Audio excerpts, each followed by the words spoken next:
지금 이 시각 밤 12시가 넘었습니다. 여러분은 지금 이 시간에 혼자 집 밖으로 나가서 편의점에 가거나 늦은 야식을 먹으러 나가는 것을 두려워하신 적이 있으신가요?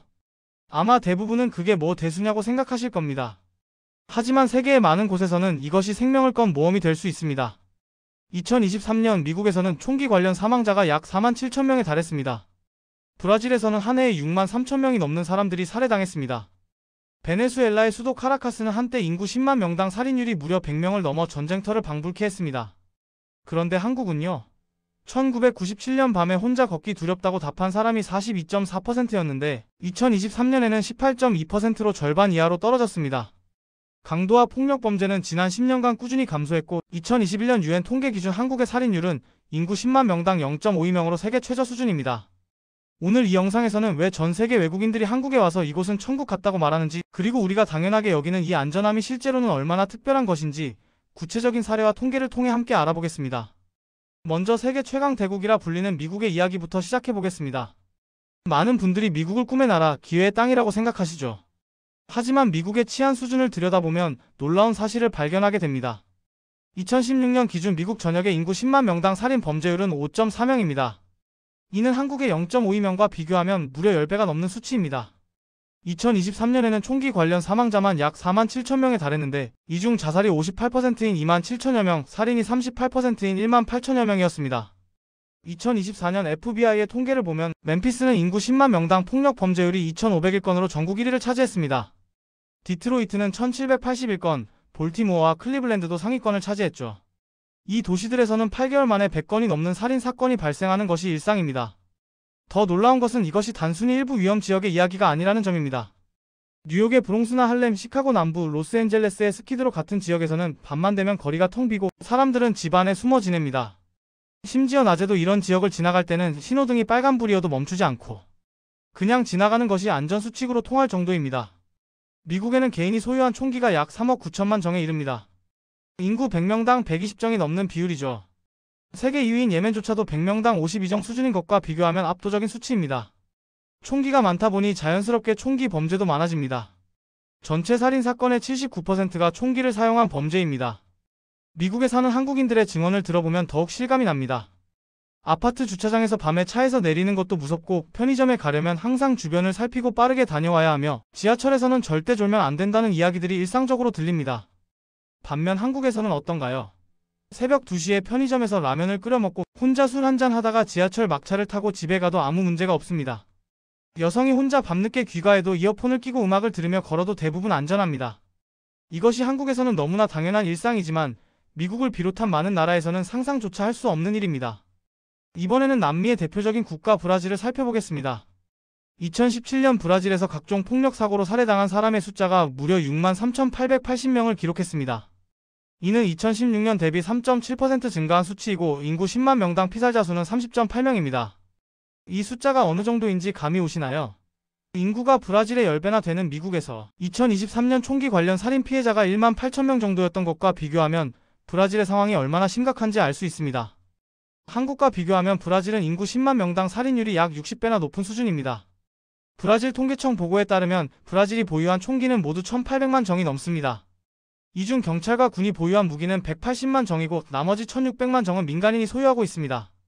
더 큰 문제는 이 민간 소유 무기 중 단 300만 정만 정식 등록되어 있고 나머지 1,500만 정은 등록도 되어 있지 않은 불법 무기라는 점입니다. 총기 사건으로 브라질에서 연간 사망하는 사람은 3만 8천 명이 넘습니다. 내전을 겪고 있는 콜롬비아의 2만 2천 명보다도 많은 숫자입니다. 1990년대 중반 통계에 따르면 범죄자 100명 중 검거되는 사람은 30%에 불과하고 재판을 받는 사람은 13%, 형을 선고받는 사람은 7%, 그리고 최종적으로 형을 다 사는 사람은 단 3%에 불과하다고 합니다. 한국은 어떨까요? 2023년 기준 한국의 전체 범죄 검거율은 83% 이상을 유지하고 있습니다. 특히 살인 범죄의 경우 검거율이 매우 높아 대부분의 사건이 해결됩니다. 브라질 사람들은 자국을 범죄와의 전쟁에서 진 나라라고 스스로 인정합니다. 저녁에는 신호등이 빨간불이어도 서지 않고 달리는 것이 생존 수칙입니다. 세계에서 헬기가 두 번째로 많은 도시가 상파울루인데 이는 기업인들이 출퇴근 시간에 납치당하는 것을 피하기 위해 자체적으로 헬기를 마련했기 때문입니다. 남미에서도 가장 극단적인 사례를 보여주었던 나라가 바로 베네수엘라입니다. 한때 세계 최대 석유 매장량을 자랑하며 가난할 수 없는 나라로 불렸던 베네수엘라는 경제 붕괴와 함께 치안 면에서도 세계 최악의 국가가 되었습니다. 2016년부터 2021년까지 베네수엘라는 살인율과 범죄율에서 세계 최상위권을 기록했습니다. 2019년 베네수엘라의 살인율은 인구 10만 명당 60.3명으로 세계에서 가장 높았습니다. 2018년에는 81.4명을 기록하기도 했죠. 수도 카라카스의 경우 출처에 따라 다르지만 한때 인구 10만 명당 살인율이 70명에서 233명 사이로 추정되었습니다. 2019년 기준으로 베네수엘라에는 최소 1만 8천 개 이상의 범죄 조직이 존재했습니다. 조직원이 60명 이상인 카르텔급 범죄 조직만 25개가 전국 각지에서 활동하고 있었죠. 이들은 장총은 물론 수류탄으로까지 무장하고 있으며 자신들의 영토를 지키기 위해 거리에서 총격전을 벌이는 것도 서슴지 않았습니다. 더 충격적인 것은 2019년 살인 사건으로 목숨을 잃은 1만 6천여 명 중 3분의 1이 경찰이나 군대 같은 공권력의 공격으로 사망했다는 점입니다. 국가가 국민을 보호하는 것이 아니라 오히려 위협하고 있었던 것입니다. 다만 최근에는 상황이 다소 변화했습니다. 경제 위기가 심화되면서 범죄를 저질러도 돈이 되지 않자 범죄자들조차 해외로 탈출하는 현상이 나타났습니다. 2024년 기준으로 살인율은 주변국과 비슷한 수준으로 낮아졌다고 하지만 이것이 치안이 개선된 것이 아니라 경제가 완전히 붕괴되어 범죄조차 유지하기 어려워진 결과라는 점이 더욱 비극적입니다. 그렇다면 선진국이 많은 유럽은 어떨까요? 우리가 동경하는 파리, 로마, 바르셀로나 같은 아름다운 도시들은 안전할까요? 2024년 기준으로 로마에서는 관광지를 중심으로 소매치기 신고가 급증했습니다. 파리와 바르셀로나는 유럽 내에서 가장 주의해야 할 도시로 자주 언급되고 있습니다. 실제 여행자들의 후기를 보면 이런 조언들이 끊임없이 나옵니다. 지하철에서는 항상 가방을 앞으로 매야 하고 지갑은 절대 뒷주머니에 넣지 말아야 하며 관광지에서는 항상 긴장하고 있어야 한다는 것입니다. 핸드폰을 테이블 위에 올려놓고 자리를 비우는 것은 자살행위라고 합니다. 문제는 이것이 밤에만 해당되는 이야기가 아니라는 점입니다. 대낮에 사람들로 붐비는 관광지 한복판에서도 항상 경계를 늦추지 말아야 합니다. 소매치기는 유럽 주요 도시에서 너무나 일상적인 범죄가 되어버렸습니다. 한국에서 우리가 당연하게 여기는 행동들, 예를 들어 카페에서 자리를 맡기 위해 가방을 의자에 걸어두고 주문하러 가는 것, 지하철에서 졸면서 가는 것, 핸드폰을 테이블 위에 놓고 화장실에 가는 것, 이런 모든 행동들이 유럽의 많은 도시에서는 위험천만한 행동이 됩니다. 그렇다면 이런 나라들에서 온 외국인들이 한국에 와서 경험하는 것은 어떤 것일까요? 실제 사례들을 들어보겠습니다. 한 남미 출신 외국인은 레딧에 이렇게 썼습니다. 한국의 무인 편의점에 카드를 두고 갔다가 36시간이 지나서 찾으러 갔는데 카드가 그대로 있더라는 것입니다. 자신이 살고 있는 남미 지역에서는 상상할 수 없는 일이라고 놀라워했습니다. 미국에서 온 한 여성은 이런 경험담을 공유했습니다. 카페에서 휴대폰을 두고 나왔는데 나중에 찾으러 가니 직원이 보관해주며 기다리고 있었다고 합니다. 심지어 2시간짜리 영화를 보고 돌아가도 카드가 그대로 있었다는 것이죠. 또 다른 외국인은 버스 정류장에 지갑을 두고 갔는데 명함을 보고 5명이나 연락을 해줬다고 놀라움을 표현했습니다. 이런 경험담들은 단순한 우연이 아니라 한국 사회 전체에 뿌리내린 신뢰 문화를 보여주는 것입니다. 최근 인스타그램에서 큰 화제가 된 영상이 있습니다.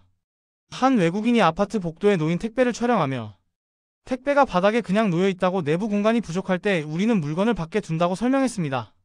이를 본 외국 네티즌들의 반응은 충격 그 자체였습니다. 미국에서는 저러는 건 불가능하다는 것, 미국인들은 불행하게도 내 것이 아닌 걸 만지면 안 된다는 개념을 아직 모르는 것 같다는 반응이 나왔습니다. 복도 바닥이 얼룩 하나 없이 너무 깨끗하고 물건을 밖에 내놔도 안전하다는 것에 놀라워했습니다. 한국의 거리에서 흔히 볼 수 있는 무인 편의점, 무인 카페, 무인 복합 서비스 매장은 사실 치안이 안정되지 않으면 운영되기 어렵습니다. 한 외국인은 이런 수준은 인간 사회가 지향해야 할 이상형 같다고 표현했습니다.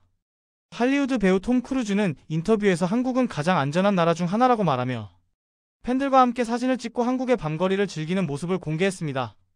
2024년 MLB 월드 투어로 한국을 방문한 메이저리그 선수들과 그들의 아내들도 한국의 치안을 극찬했습니다. 선수들이 밤거리를 거리낌 없이 돌아다녀 경호원들을 시겁하게 했지만 실제로는 아무 문제가 없었습니다. 그들의 아내들이 사전에 한국의 치안 정보를 파악해놓고 밖에서 갈비에 맥주를 마시며 한국의 밤 문화를 즐기자고 제안했을 정도였습니다. 미국 방송사 CNN은 한국의 밤 문화를 유명 방송인이 경험하는 프로그램을 제작했습니다. 시청자들은 밤에 원없이 돌아다닐 수 있는 환경이 정말 놀랍고 부럽다고 반응했습니다.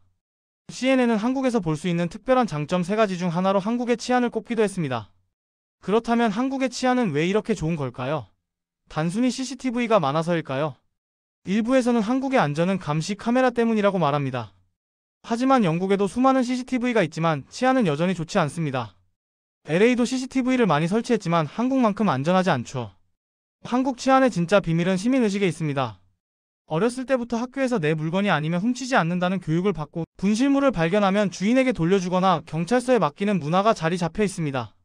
한국의 자전거 절도율은 일본보다 15배, 영국보다 6배, 독일과 프랑스보다 30배 이상 낮습니다. 자전거만 조심하면 대부분 도난 걱정이 필요 없다는 농담이 오갈 정도입니다. 한국의 주거 방식도 영향을 미칩니다. 대부분의 사람들이 아파트에 살고 아파트 단지는 출입이 통제되며 CCTV가 설치되어 있고 이웃들의 눈이 자연스럽게 감시 역할을 합니다. 또한 한국은 총기 소지가 전면 금지되어 있고 마약에 대한 처벌도 매우 엄격합니다. 2022년 서울시의 하수구에서 마약 성분이 발견되자 정부는 즉시 마약과의 전쟁을 선포했을 정도로 이 문제에 강경하게 대응하고 있습니다. 경찰력의 접근성도 뛰어납니다. 인구 밀도가 높아 경찰을 부르면 대부분 30분 안에 현장에 도착합니다. 신고 시스템도 잘 갖춰져 있어 112에 전화하면 즉시 대응이 이루어집니다. 수치로 정리해 보겠습니다. 2021년 UN 통계 기준 한국의 살인율은 인구 10만 명당 0.52명입니다.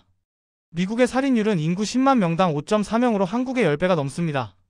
브라질의 살인율은 인구 10만 명당 30.8명으로 한국의 약 60배이고 베네수엘라는 한때 인구 10만 명당 60명에서 119명까지 기록하며 한국의 100배가 넘는 수준을 보였습니다.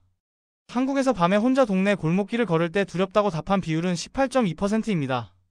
글로벌 평균에서 범죄율이 증가했다고 답한 비율은 34%인 반면 한국에서 범죄율이 증가했다고 답한 비율은 12%로 29개국 중 최저를 기록했습니다.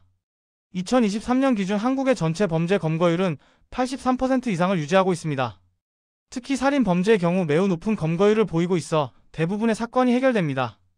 범죄 유형별로 보면 더욱 놀랍습니다. 한국의 주거침입 범죄는 29개 조사 대상 국가 중 가장 낮은 수치를 보였습니다. 차량 절도, 불법 마약, 재물 손괴 등도 다른 국가들에 비해 매우 낮은 수준입니다.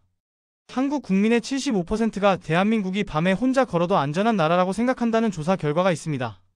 전 세계적으로 치안이 아주 좋은 일본에서도 67%가 그렇게 답변했는데 한국은 그보다 더 높은 수치를 기록했습니다. 전 세계 평균 살인율이 인구 10만 명당 5.79명인 것과 비교하면 한국은 세계 평균의 10분의 1도 안 되는 매우 안전한 국가입니다. 게다가 지난 10여 년간 한국은 점점 더 안전해지고 있습니다. 우리는 지금까지 세계 각국의 치안 현실을 살펴봤습니다. 미국의 총기 범죄, 브라질의 일상화된 폭력, 베네수엘라의 극단적인 치안 붕괴, 그리고 유럽 관광지의 소매치기까지. 이런 나라들과 비교했을 때 한국에서 우리가 당연하게 여기는 것들이 얼마나 특별한지 이제 아시겠죠? 밤 12시에 혼자 편의점에 가는 것, 지하철에서 졸면서 집에 가는 것, 카페에서 자리를 맡기 위해 가방을 놓고 주문하러 가는 것, 아파트 복도에 택배를 놓아두는 것, 지갑을 잃어버려도 다시 찾을 수 있다는 믿음. 이 모든 것들이 한국에서는 너무나 평범한 일상이지만 세계적으로 봤을 때는 매우 특별한 축복입니다. 이 안전함은 하늘에서 떨어진 것이 아닙니다. 체계적인 치안 시스템, 높은 경찰 접근성, 엄격한 총기 및 마약 규제, 그리고 무엇보다 내 것이 아니면 손대지 않는다는 시민의식. 이 모든 것들이 쌓여서 만들어진 결과입니다. 전 세계 외국인들이 한국에 와서 가장 놀라는 것이 바로 이 치안입니다. 한국에서라면 밤늦게 혼자 걷는 것도 두렵지 않다. 이런 수준은 인간 사회가 지향해야 할 이상형 같다. 한국은 항상 나를 놀라게 한다는 반응들이 나옵니다. 이런 반응들은 단순한 칭찬이 아닙니다. 그들은 자국에서 매일 경험하는 불안과 두려움을 너무나 잘 알고 있기 때문에 한국의 안전함이 더욱 특별하게 느껴지는 것입니다. 물론 한국도 완벽하지는 않습니다. 여전히 범죄는 발생하고 개선해야 할 부분들도 있습니다. 하지만 통계와 실제 경험들이 보여주듯 한국은 세계에서 가장 안전한 나라 중 하나임은 분명합니다. 해외여행을 다녀오신 분들은 아실 겁니다. 밤에 뒤를 돌아보지 않아도 되는 거리, 가방을 꼭 껴안지 않아도 되는 지하철, 지갑 위치를 항상 확인하지 않아도 되는 일상이 얼마나 소중한 것인지를요. 다음에 밤늦게 편의점에 갈 때, 지하철에서 졸 때, 카페에서 자리를 맡을 때 잠시 생각해보세요. 아, 이게 얼마나 특별한 일상인지 하고 말입니다. 여러분은 한국의 치안에 대해 어떻게 생각하시나요? 해외에서 경험한 특별한 이야기가 있다면 댓글로 나눠주세요. 다음 영상에서는 외국인들이 한국에서 가장 놀라워하는 또 다른 특별한 점들을 소개해드리겠습니다. 구독과 좋아요는 더 좋은 콘텐츠를 만드는 큰 힘이 됩니다. 오늘도 안전한 하루 되세요. 감사합니다.